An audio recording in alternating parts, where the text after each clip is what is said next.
I am Dr. Manoj Mehta, and I am a practicing orthopedic surgeon with my specialty in arthroscopy and arthroplasty, which I practice in Sai Hospital in Vadodara, in Gujarat. As per my specialty training, I'll be talking something about the musculoskeletal disorders and prevent and treat those conditions. Some important questions which we face regularly in this scenario is what is the importance of the musculoskeletal health? What I would say that musculoskeletal health plays an extremely important and key role in keeping up the good mobility and dexterity. It affects all aspects of our life. For every movement or every kind of action we do, we need a good musculoskeletal health, which we experience day in and day out. Physical activity is very crucial in reducing the NCDs or the non-communicable diseases. If you see today's scenario, hardly you can find those children going out to play the outdoor games. We used to see in the older times, or maybe a couple of decades earlier, children have almost forgotten so many outdoor games. And this is going to propagate into the newer generation. And this is one of the key problems in reducing our musculoskeletal health.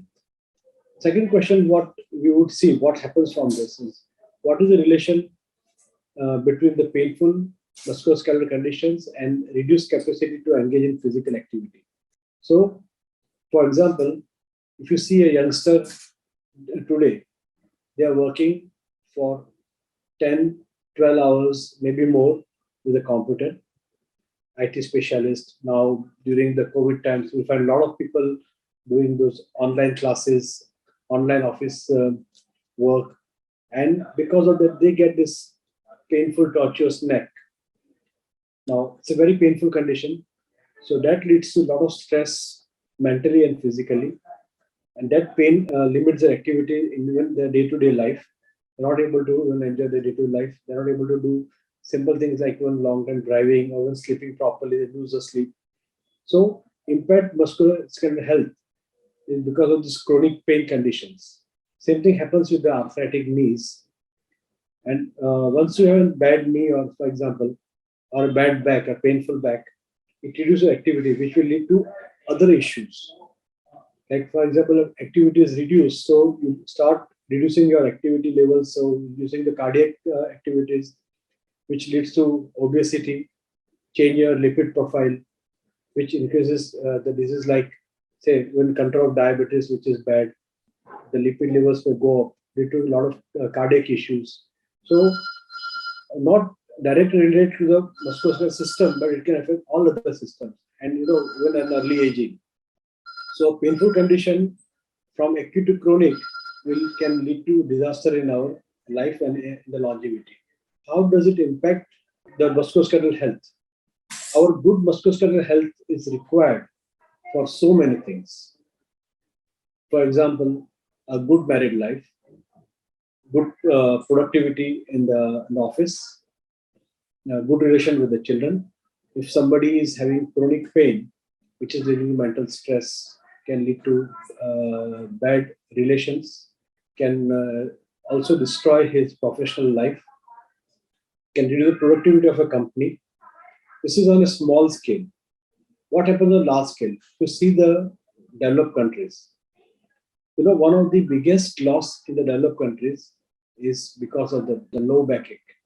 Low back pain is a bad condition happening in countries like US and all other developed countries in Europe. The reason is because of long working hours and they don't have time for themselves to do proper exercises. It also impairs the productivity of the factory or the company and ultimately the country. So high income countries have observed a major loss because of the increasing population, because they have very good medical health. So population is increasing. Also with that, the increase in the chronic pain conditions like arthritis and back pain and other things, which is actually destroying those countries in the long run, and which they have started realizing. So the musculoskeletal health can impact in a big way to the society. How does it burden we are talking about this musculoskeletal health. How can it burden the family or the country? The NCDs or the non-common disease account for a big global burden, not as I said in countries like US, but even in countries like Japan, which have very long longevity. Because of this chronic painful conditions, they have diseases like spinal problems in Japan. It's very painful, so they are not able to live a productive life for long. And again, that is a big burden economically to those countries. Now, this can be changed by various ways. We can use good exercises to prevent those painful conditions. We have medications which can help in living a good life. Diet plays a great role in improving the musculoskeletal conditions. So we were talking about it in the further talk about how diet can help.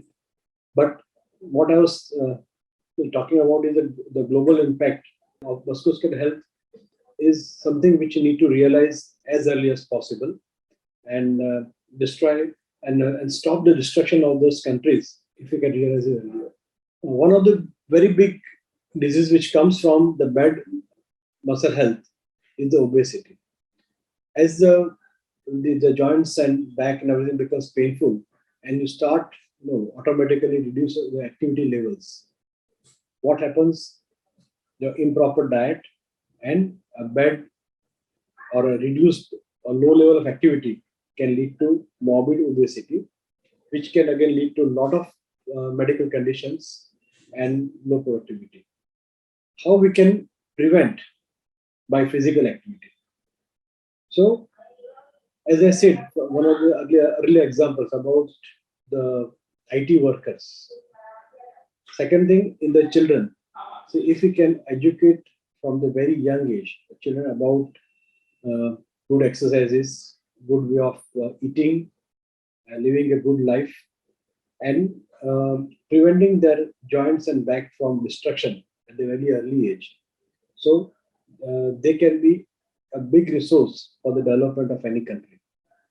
One of the biggest problems in the kids nowadays is the video games, the social media, the movie streaming like OTTs, like Netflix and all other, so many channels have come up.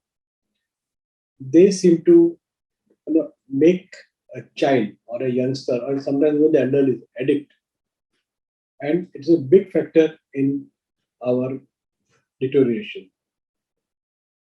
So we always advise to do physical activities, and WHO has recommended that minimum 20 minutes of walk per day and during the whole week is extremely good for the health. I would recommend at least 45 minutes of exercise depending upon the age, maybe a low impact or a high impact depending upon the age we decide. At least 4 to 5 days a week can prevent deterioration of all the condition and even treat a lot of bad arthritis. But what you see on X-ray, a bad arthritis can become quite painless with proper exercise or what we call physiotherapy or rehabilitation. Second thing is during this COVID times also we have learned that if you see a lot of videos, a lot of media, they have done some good work also during COVID times, educating the people about the respiratory health. In India, we have something called the Yogasan and the deep breathing exercises like pranayama and so many other things, which was supposed to prevent the corona, but actually, if you follow it properly for life, they can be extremely good engines to develop a good circulation, good oxygenation of the tissues, and the exercises like yogasan, which are low impact, flexible and high flexible exercises, can increase the longevity and also prevent a lot of musculoskeletal disorders. One of the reasons we get pain in the elderly groups is because of the degeneration occurring in the tissues, which we start noticing at the age of 30 years. With such flexibility exercise and good diet, which contains a lot of antioxidants and which will remove the free radicals from the body, and the oxygenation we get from the breathing exercise can keep your muscles and the joints supple and mobile. Also increase the cardiac strength or cardiorespiratory strength. When you do a lot of exercises, it increases the heart rate, and you find that the athletes will always have very good cardiac tolerance and uh, the low heart rates because of that high strength performances.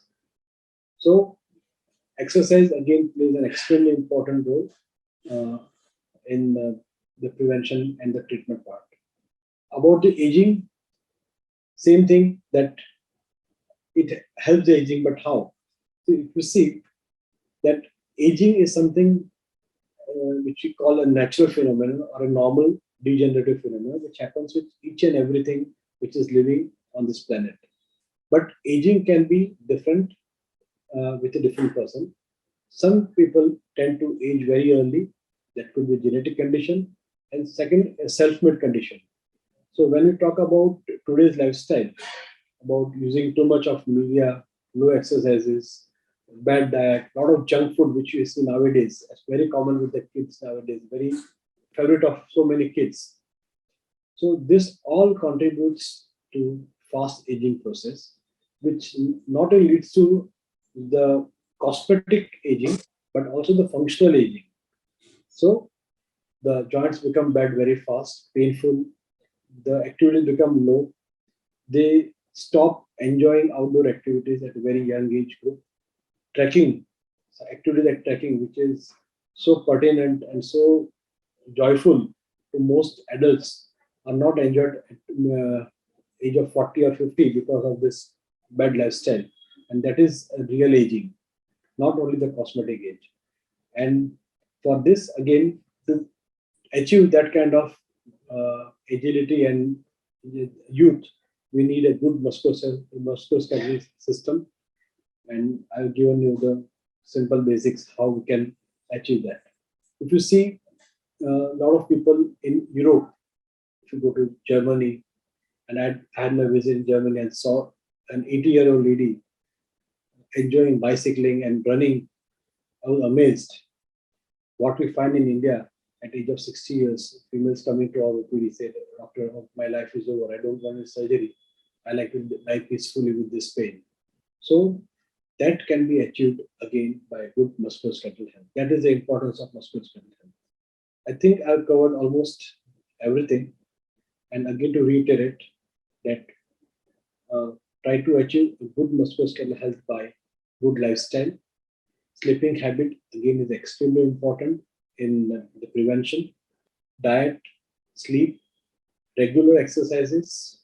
I'm not talking about the high impact show exercises like getting those big muscles, but good flexibility, good strength, good stamina, and mental health is extremely important. If we achieve that, automatically it improves our mental health because by releasing the pheromone or the good hormones in the body, like oxytocin and the happy hormones, so that makes us happy, keeps our environment, people around us happy. It improves our family relations, the office relations.